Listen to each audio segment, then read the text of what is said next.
Welcome back. You're watching Global Lens on News9 Live with me, Neha Khanna. Now on to our latest G20 exclusive on Global Lens. How is India preparing to host heads of state, their spouses and delegations during the mega G20 summit being held in New Delhi next month?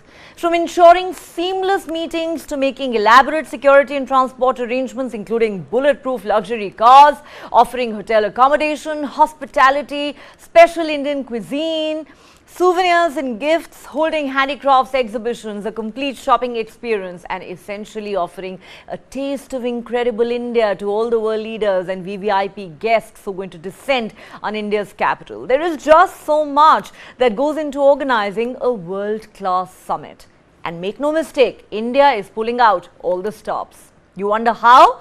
Find out from the man who's in charge of it all. India's G20 Special Secretary, Ambassador Muktesh Pardeshi, spoke exclusively to me earlier today and offered us a sneak peek into what the guests can expect. In short, Ambassador Pardeshi says, for India's External Affairs Ministry in the Prime Minister's office, ensuring the success of this high-stakes and high-profile event and all the work that's going into it is similar to the Chandrayaan-3 landing on the moon. Listen in. Hello and welcome. You're watching News9 Live with me, Neha Khanna, and joining me today is a special guest, somebody who is in the thick of all the G20 action. Joining me now is India's G20 Special Secretary, Ambassador Muktesh Pardeshi. So thank you so much for joining us on News9 Live. Thank you, Neha, for this invitation. It's such a busy time for you, therefore I truly appreciate you making the time for us, sir.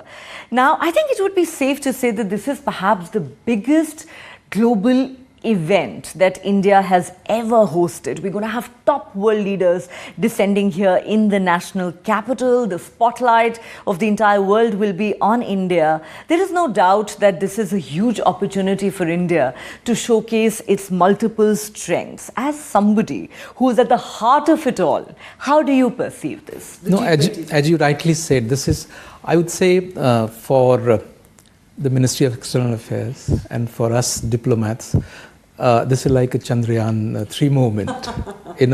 We are at the pinnacle of our diplomatic initiatives. In the past, we have had some multilateral events held in Delhi, like CHOGM or Non-Aligned Summit, India-Africa Summit. But the G20 is a different ball game. This is one of the most influential forum of global leaders. And since we are having this summit for the first time in India, we are paying special attention that not only we advance the G20 agenda effectively, but we also make G20 as people's presidency.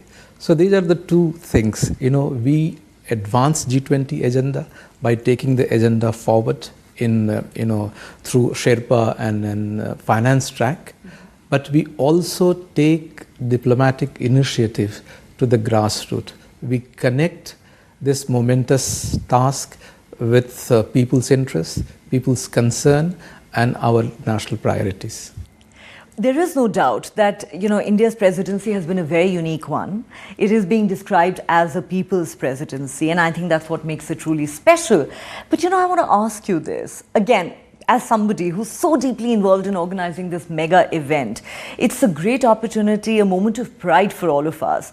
But, ensuring the massive logistics, protocol, seamless arrangements, security for world leaders. I mean, this cannot be easy. It has got to be very, very challenging. I wonder if it's actually been a bit of a nightmare. Have you been having sleepless nights? How are you going about it? Well, I sleep well. We started well, and we started well in time. Let me inform your viewers that to run this G20 presidency, this secretariat, G20 secretariat, was created through a cabinet decision in February 2022. So a reporting structure was created, an organization was created, some manpower was provided, and a budgetary support was given. But from there, Since there was no precedence, we didn't have the organizational experience to organize an event like this. We had many deputationists from here and there. We employed people from the market, and then we created a team. And after building, very effective teams, the vision came from the leader. And you would have seen how our logo was created, how the theme was selected, how the national priorities were selected and crafted very carefully. So the whole role of the Secretariat is to implement the vision of the leadership, and that the vision is unequivocal to find a rightful place for India, to showcase India to the world. And here we are, through the Secretariat, to spread the message of the leadership. Certainly. There is no doubt that Prime Minister Modi's vision is being executed to the last detail very effectively by the team that you are a core part of. And, 1.5 years of work has gone into it, and it's quite commendable. Sir, this is a huge diplomatic event, but it's also a great showcase for India's soft power. One of the things that we Indians are best known for is our hospitality. I'm sure that you'd want our special G20 guests to experience incredible India in every way possible. So if I could just ask you this, what kind of hospitality will be extended to the special G20 leaders? What are your special plans for them? No, in the beginning itself, the guidance from the leadership, we have to showcase India in its all dimension: hospitality, the tourism, as well as progress in the technological sector. So the vision of the Secretariat is to showcase India, which is ancient, but at the same time which is modern, and India which is going to the space. So when we are curating any meeting, we have taken special care of exposure to the local culture, crafts and cuisine. I say 3 C's. So the culture, cuisine and crafts, there has been special focus on that. At the same time, we showcase and share with the world what India has done through technological transformation. So development in digital inclusion, financial inclusion, and the way even the women folk from the rural hinterland, they are able to make payment through UPI and other digital means. We are showcasing to the world that India today is progressing well and has made advancement in many new sectors, apart from the traditionally being known as a source of great civilizational heritage, symbolizing unity in diversity. So cultural the focus that has been in curating the hospitality experience, we have given special focus on promoting regional cultures. That's interesting. And I really like how you put it, that we are showcasing to the world that this is a country that has an ancient civilizational heritage, and this is also a country that's going into space and going to moon. You mentioned the 3 C's. I can't help but talk about one of those 3 C's, cuisine. I believe that most hotels in Delhi who are going to be hosting the G20 delegations are curating special menus. I'd love to know, what does the government of India have on the menu for the world leaders and heads of state to ensure that they get a true taste of India? Well, this being the International Year of Millets, very consciously we have been promoting the millet. So millet is, in last 12 months, millet has reached to the, on the dining tables of the middle class. This was forgotten. This was lost somewhere. So thanks to I eat millets every day. Yes. So now it has become, it's becoming popular. So I think this will give a boost to production of millets, not only in India, all over the world, because I see the guests coming from outside, and some of the guests are exposed to millets for the first time. Apart from millets, we are also promoting Local cuisines. You know, for a long time, India's northern Mughlai cuisine is known, you know. But through G20, we have exposed delegates to different parts of our culinary heritage. So if meetings have taken place in Northeast, people have tested meals from northeastern area. If meetings have taken place in Kerala, they have they enjoyed the local delicacy and not something from the northeast. So for the first time, the delegates are they are overjoyed because they have gone beyond the traditionally known the menu which Indian restaurants have been offering. So I think it's a great opportunity for local cuisines to get promoted. Certainly, but when they're going to be in Delhi for the G20 summit, are they going to be able to sample food from Rajasthan and from Gujarat and Maharashtra? Certainly. Is that the plan? Certainly, when we plan, when we have a menu plan, either for leaders or ministers or other delegates or for friends from media, we are going to showcase street foods of India. So we are going to promote street foods of India. We are going to promote millets and different. So when we plan for menu, you will see that there will be diversity. We also promote some of the things which many Western delegates may not have experienced beforehand. Yeah, that will be truly memorable. You know, on that note, I am told that some special gifts are being organized for the leaders. I was wondering if you could give us a sneak peek into what the leaders can hope to go back home with from India to remember India by. Well, in this context, let me tell you three things. One is, during last 1 year, the gifts have been part of our Indian hospitality. But so, now they're going to be heads of state. That's why I'm more interested. So during last 1 year, we have given gifts to all official guests, all registered delegates, ministers and senior officials. While picking up gifts, the idea and the vision behind picking up the gifts is to promote one district, one product, ODOP. So we created a catalog of national products, and we have a product list representing all states and union territories. So wherever meetings have taken place, we have deliberately picked up items prevalent in that particular state or region to promote and also encourage. And also, the artisans get, when they see themselves on social media, they find recognition, and we hope through these modest means we can enhance their business, the prospects also. So this is the one district, one product, the idea behind this. For the leaders, well, the Honorable Prime Minister will pick up.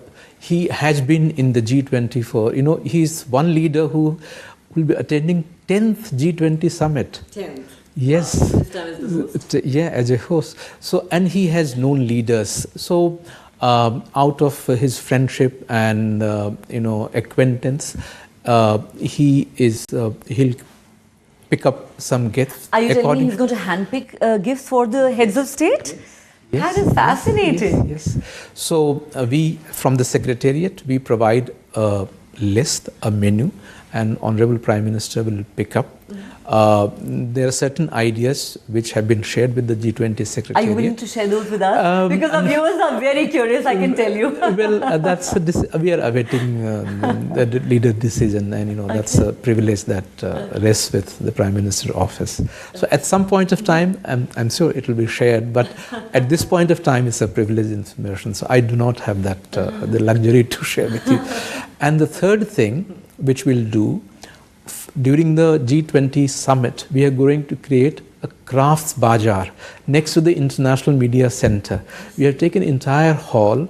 We have invited all states and union territories to set up their stalls. There will be some live demo as well of some artwork.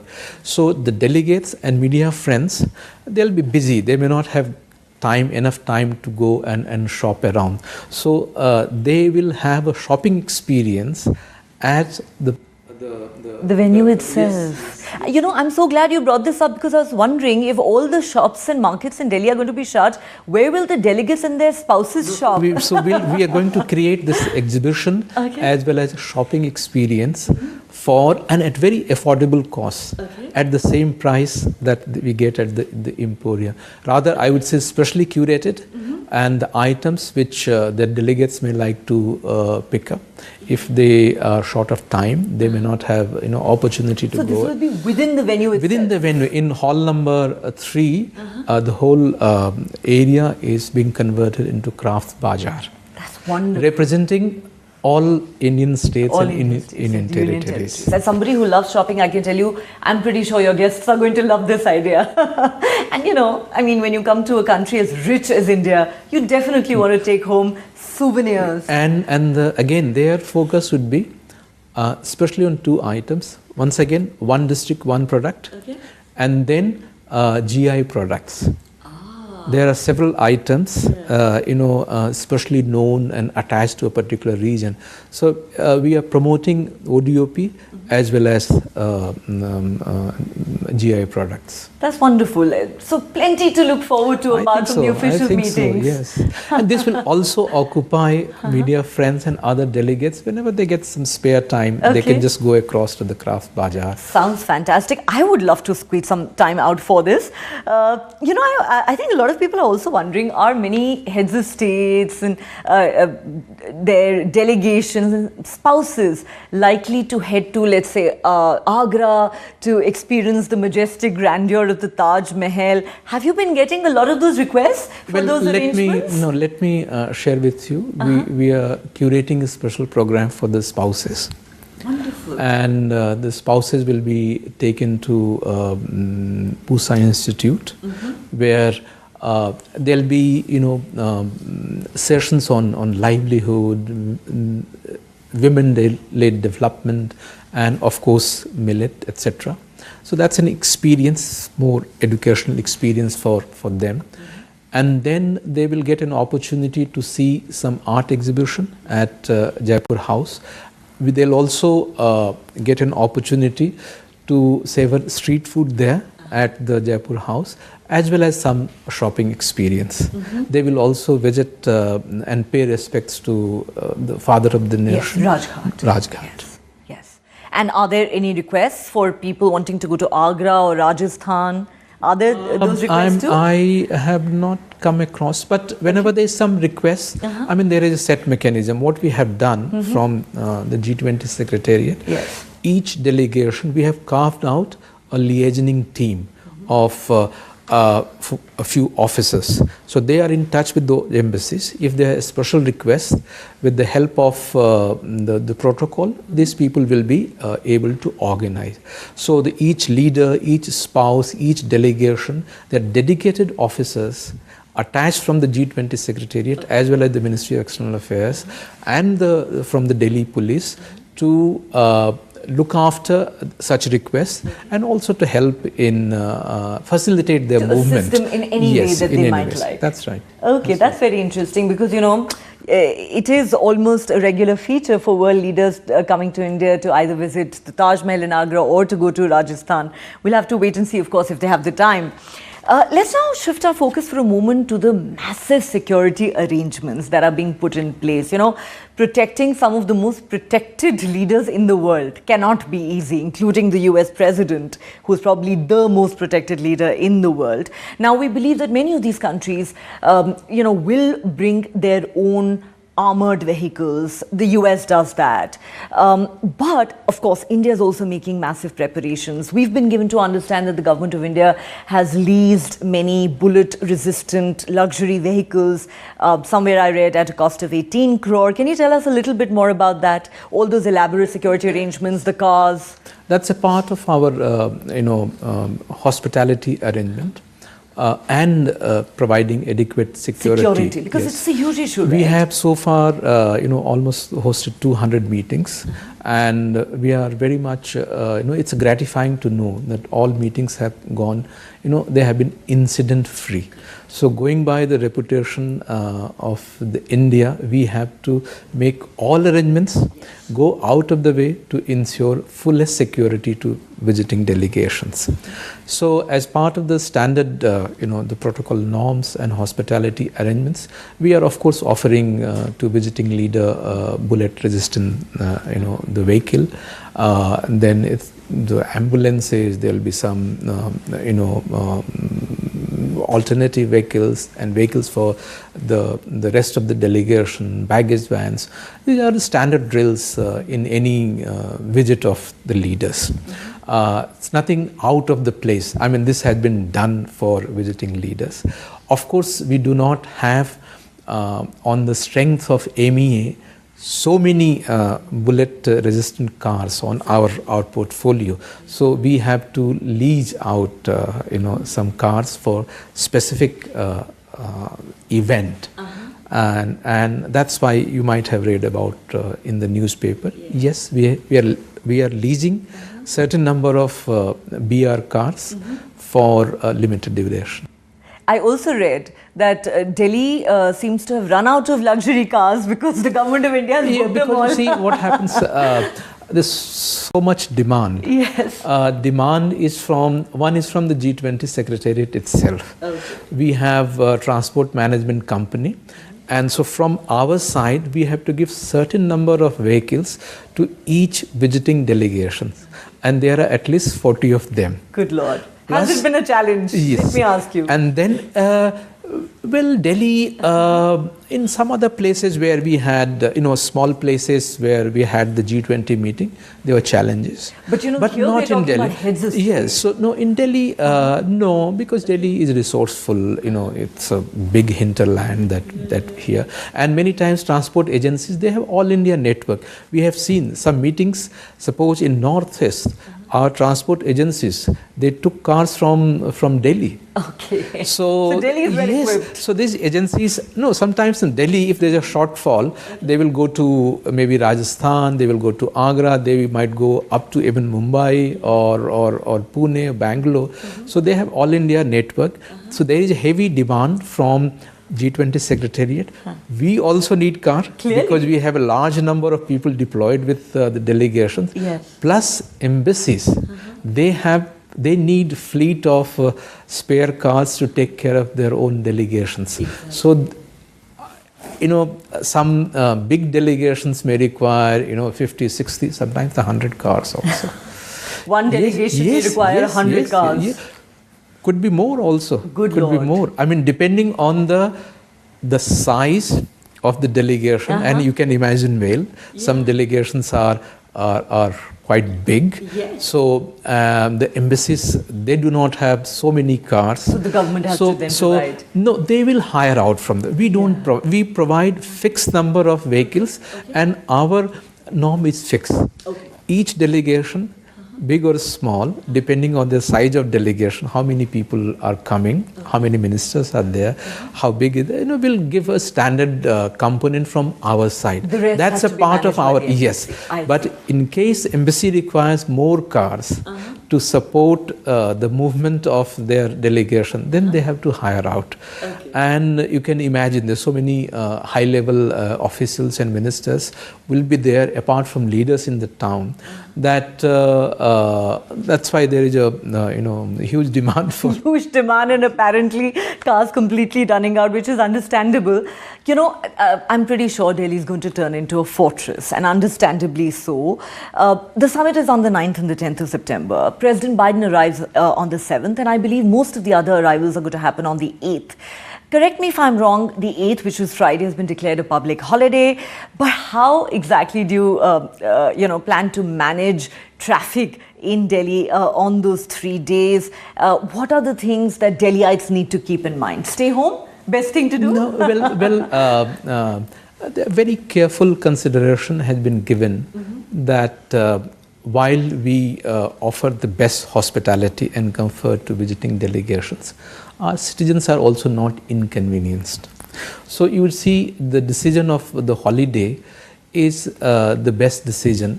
See, if offices are running, if shops are working, then many times, particularly on 8th, when you have 40 delegations arriving, every half an hour or 1 hour, the traffic will be controlled to make way for the visiting delegation. So considering all these factors and also inputs from the police, rather than putting citizens to a great inconvenience, the government thought that it will be better that activities in New Delhi area, Central Delhi, is restricted that day. So 8th is basically arrival. So between airport to different hotels. Yes.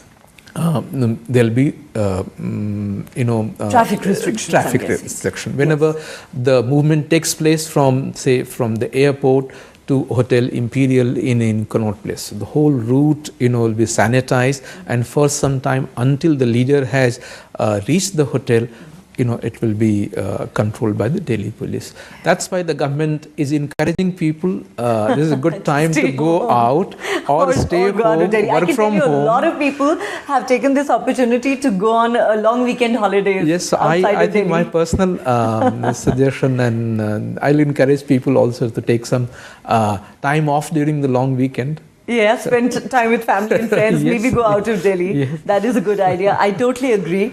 If only journalists had that luxury. No, but we don't. On a more serious note, sir, could you give us a sense of this kind of security deployment that will be in place? Because, of course, we know that, the US president will come with his own secret service, and then many other delegations will have their own security.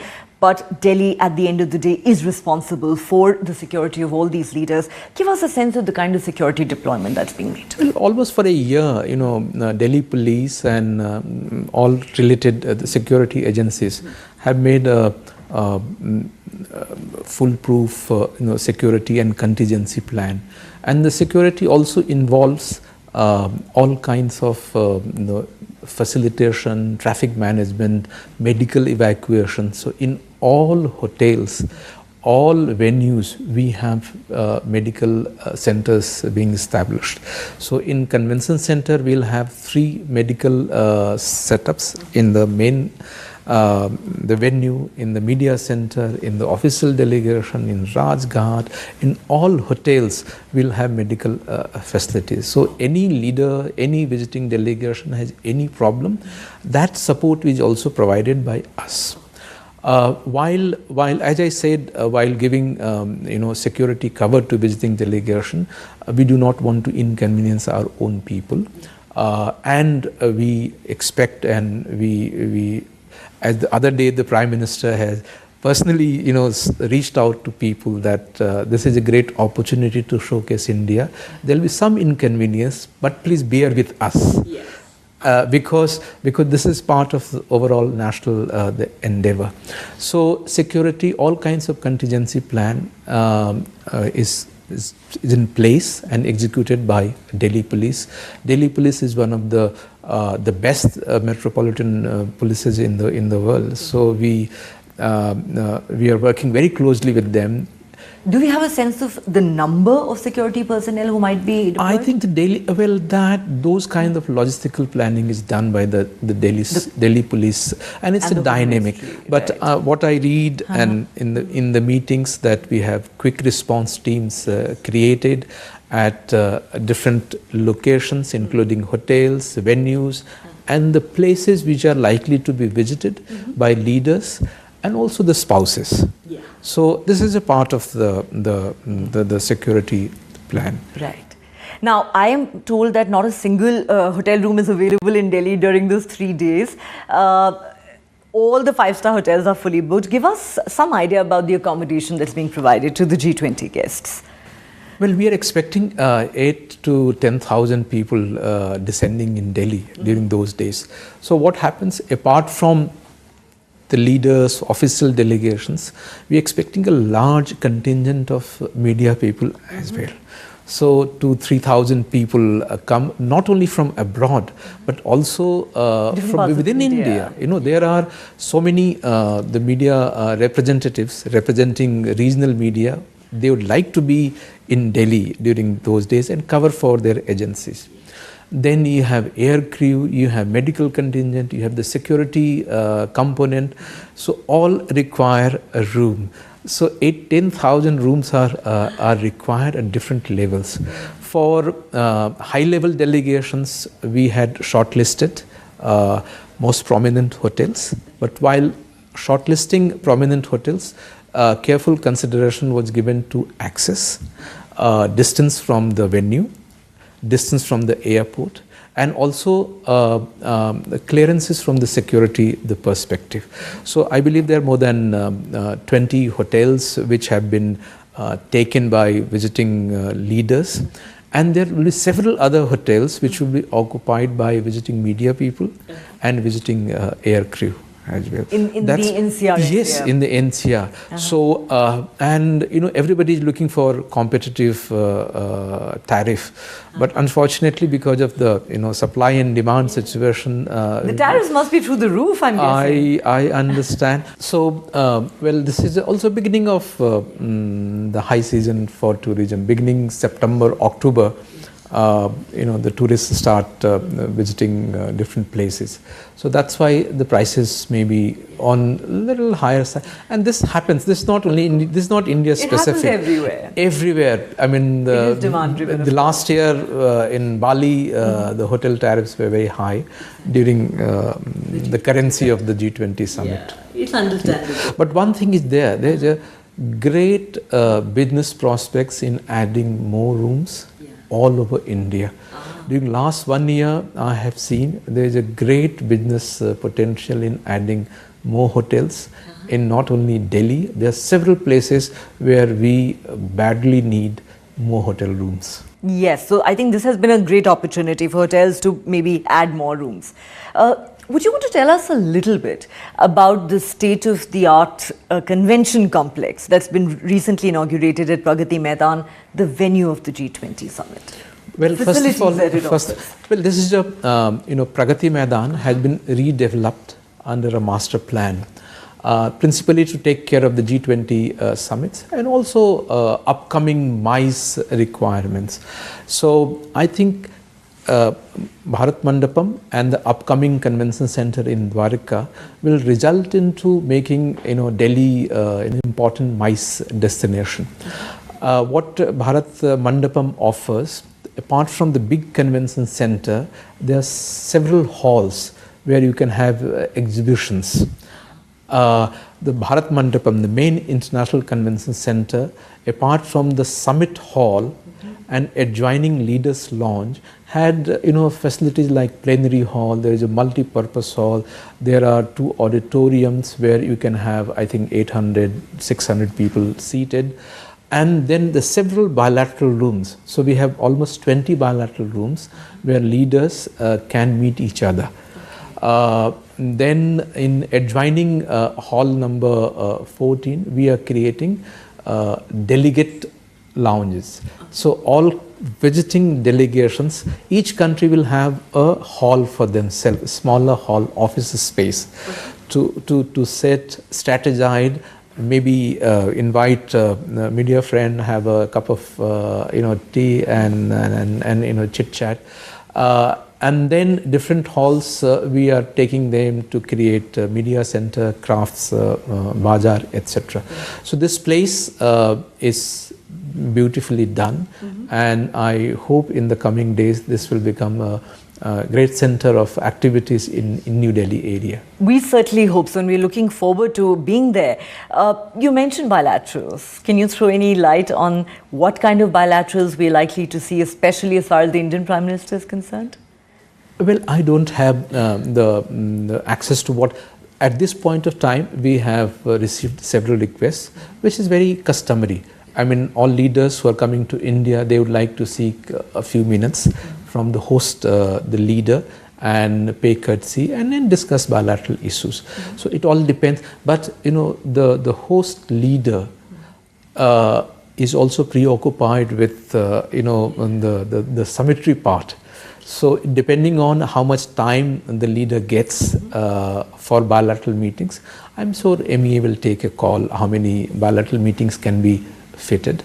Then the other meetings are between the visiting delegations. There our role is to facilitate. We provide rooms and slot with all the amenities and facilities for leaders to meet. But it's between the two visiting delegations. Our role is a facilitator and provider of space and facility. That's all. Okay, I understand. Sir, you're also a seasoned diplomat. You've been India's ambassador to Mexico, High Commissioner to New Zealand. So I'll ask you this.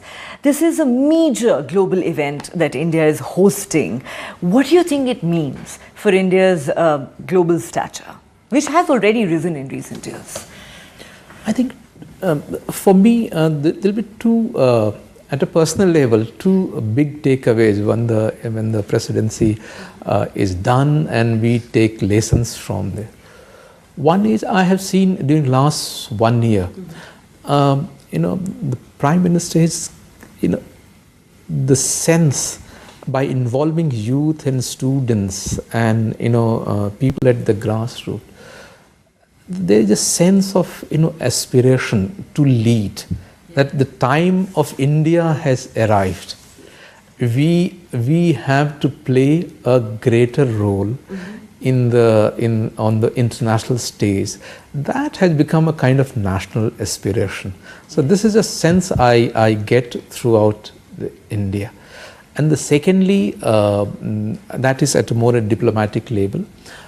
India is playing, bridge maker between different camps.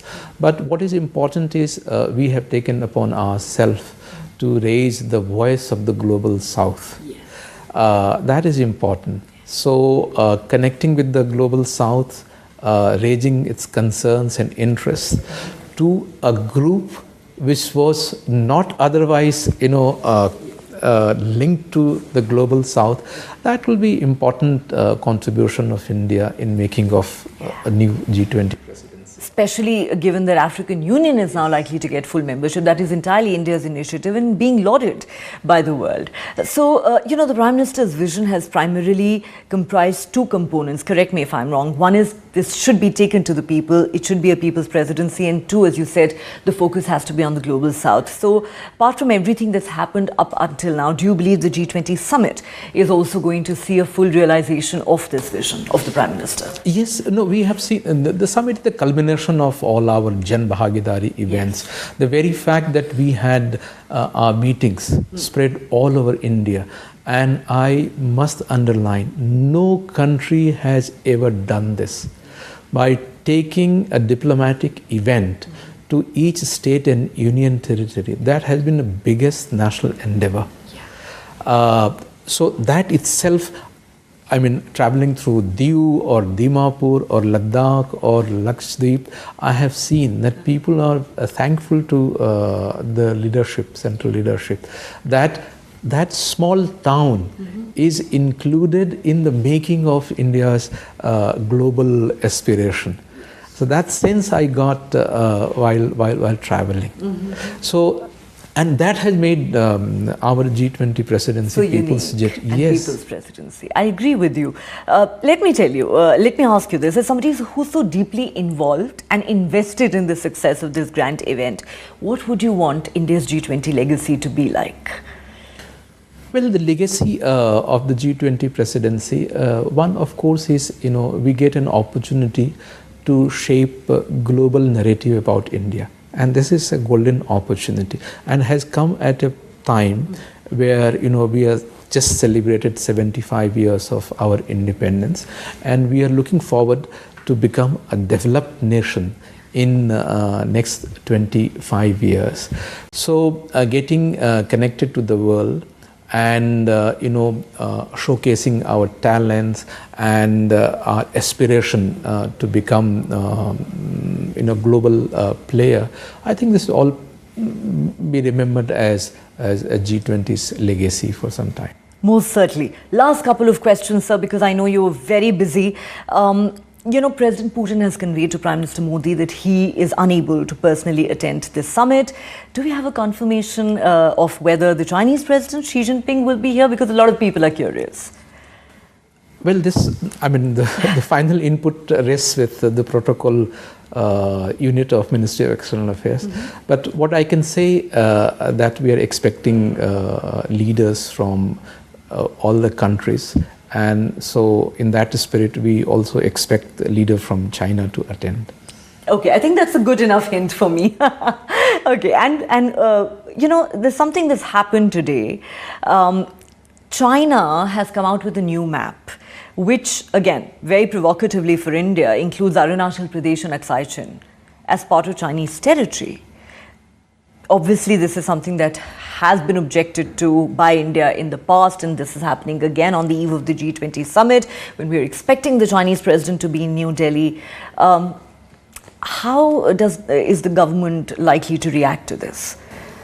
Well, I would have loved to respond to this, but this is in the G20 Secretariat, we are not dealing with such bilateral issues. This falls within the remit of the spokesperson's office, and I'm sure you might reach out to him for any update or any response in the matter. I'm not personally engaged in dealing with the bilateral matter, so I may not be able to respond immediately on this topic. I respect that, sir. I took my chances. Last question. The summit is, of course, the culmination of everything we've done in the last 1 year, but the journey continues until November or December. That's right, up to 30th November. See, okay. The summit is the culmination of the G20 meeting, etc. Yes. But our presidency is up to 30th November, yes. And there's some meetings will continue to be done after the summit. There are 3-4 finance track meetings happening after the summit, and one important event which will happen in middle of October relates to parliaments of G20. It's called P20, okay. Parliamentary Group 20. And we expect speakers and presiding officers of G20 members in invited countries to come to India.